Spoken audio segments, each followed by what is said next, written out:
What if I told you Kenya's media is winning the battle for your attention, but losing the war for survival? This is Kenya News Update today.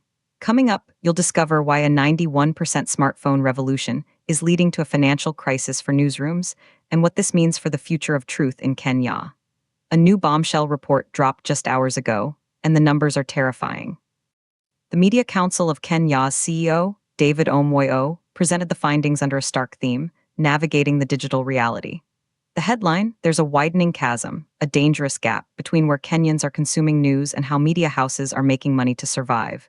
But here's the twist: the audience has never been bigger. Meet the Kenyan news consumer in 2026. You're probably watching this on your phone right now.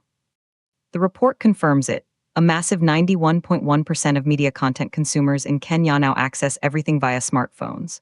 Over half, 51.3%, are prioritizing social media platforms like Facebook, TikTok, and X for their news and entertainment over traditional websites or even dedicated news apps. Streaming giants like YouTube, Netflix, and Spotify account for nearly a quarter of consumption. News websites: a mere 13.6%. The audience has moved en masse to digital. So the money must be flowing there too, right? Wrong. And here's the part that will blow your mind. Despite this tidal wave of digital engagement, monetization is a ghost. The report states that advertising remains the dominant, struggling format at 50% of revenue encounters. Sponsored posts follow at 27.2%, and subscription models are a distant third at 15.8%.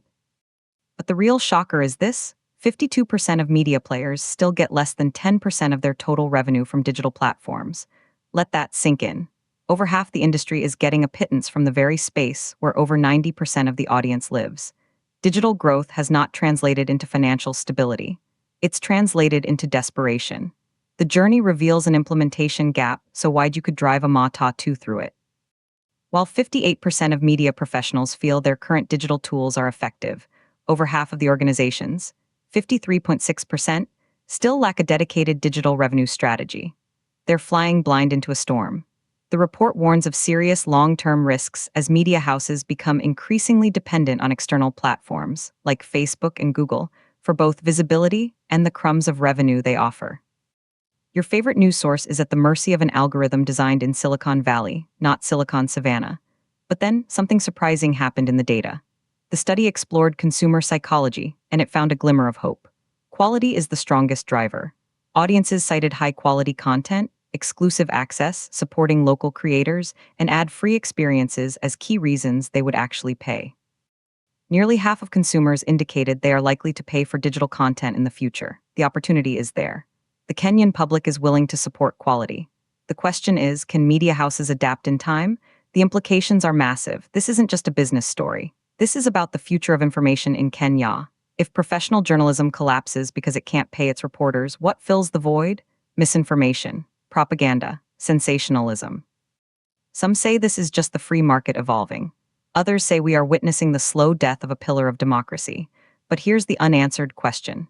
If Kenyans won't pay for the news they desperately consume, who will fund the truth? Do you think you should have to pay for quality Kenyan news online, or should it remain free? Drop your take in the comments. Subscribe to Kenya News Update today for more breaking insights that matter.